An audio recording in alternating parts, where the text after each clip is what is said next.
But first, we're going to start with this. Tomorrow, we'll kick off the DC Shorts Film Festival. And movie makers from around the world are coming to the Landmark Theater on E Street to show their short stuff on the big screen. John Gann is the director of the DC Shorts Film Festival and has more on how they're keeping it short and keeping it real. Yeah. John, thanks for being here. Thank you for having me. Now, this is a big deal that's getting kicked off. A lot of local filmmakers. Yes.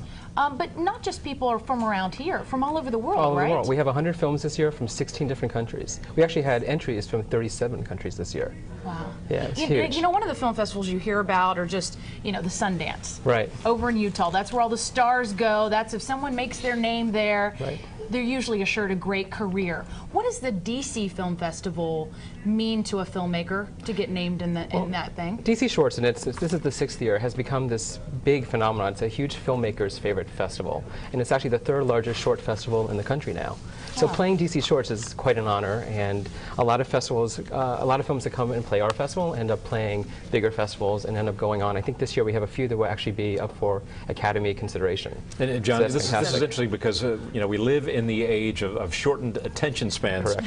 But short films, and these are all shorts, right, oftentimes have a very big message, and that's what I like about them. If you do have a short attention span, oftentimes you can impart from these things Doug is saying he connects messages with this kind of stuff. I agree. Less is more. Well, I agree. I think there are a lot of 90-minute films that are really, if you pare down all the subplots and the superfluous stuff, you really have a 10, 15-minute story there. And isn't it fantastic to sit and watch a 10-minute film in which you get the full emotional arc of a big 120-minute film? And it's not this big blockbuster. You know, there's so many blockbusters out there that's just, you know what's going to happen next. And sometimes I think with the shorter films or just, you know, filmmakers that are up and coming, so much better. I just appreciate it more. I agree. And we have a couple of clips from some of the music. One called Taco Mary. Taco Mary.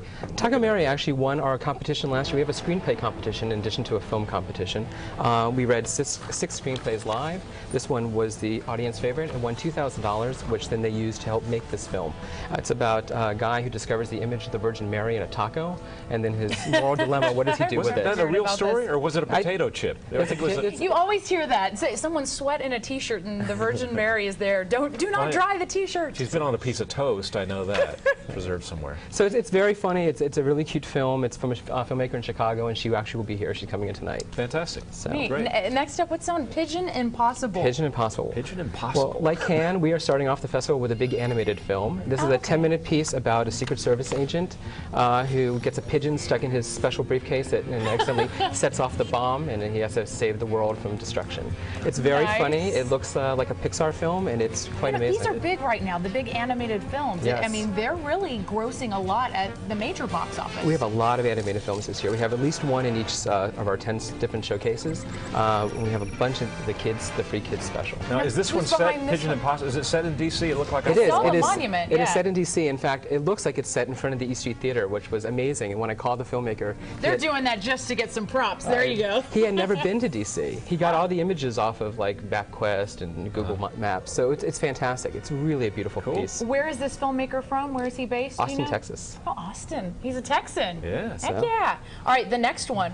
I'm going to give it a shot. Racket Krova? Racket Krova, right. It's a film by Washington Improv Theater, so our local improv troupe put it together as part of the 48-hour film project, which is a big filmmaking contest that takes place usually in May. It's a weird experimental piece that kind of combines the best of Russian, Swedish, and American experimental film. It's very funny. It's about a guy who plays chess and how he got to be where he is.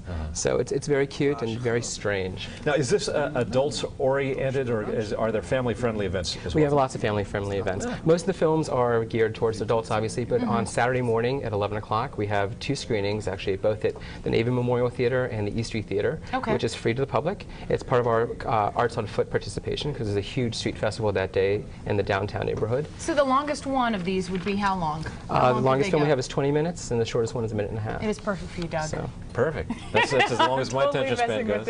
I saw some other list of screenplays on your website. I think they're going to be showcased soon, but it seems that a lot of the screenplays that are on there are very timely and connected to current events. One talks about race relations, I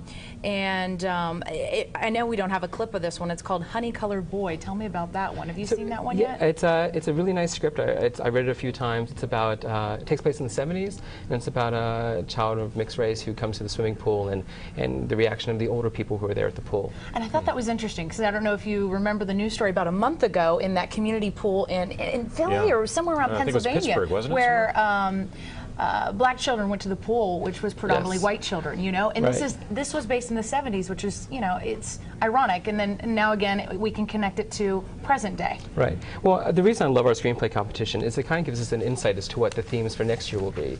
This year's themes for films that we're showing just happen to naturally be about the economy, the war, other social issues. I'm seeing screenplays that are going to be made for next year that are about race relations. We have a lot about veterans who are coming back from the war and their readjustment into society. John, before we go, you mentioned that this is becoming a very prestigious film festival for short films. What happens to the winners of this festival, and what do they go on to after this? Well, we show a best of show on next Thursday, and then we repeat it again sometime in the winter. And then we usually help those filmmakers try to get other distribution. We work with some distributors that we deal with, as well as other film festivals, to try and get them played as much as possible. So we're hoping that in the next year or so that we will actually be an Academy-considered festival, so that films that play DC Shorts could be considered for Oscars. Nice. That'd be great. John Gann, the director of the DC Shorts Film Festival. Say the dates one more time. It's this weekend. It begins Thursday the 10th through the 17th. And information, tickets, schedule, everything's at dcshorts.com. All right. Thanks, John. Thank you very much. Also on the show today, we'll talk to the newest night in DC. We're not kidding. A new night. That's right.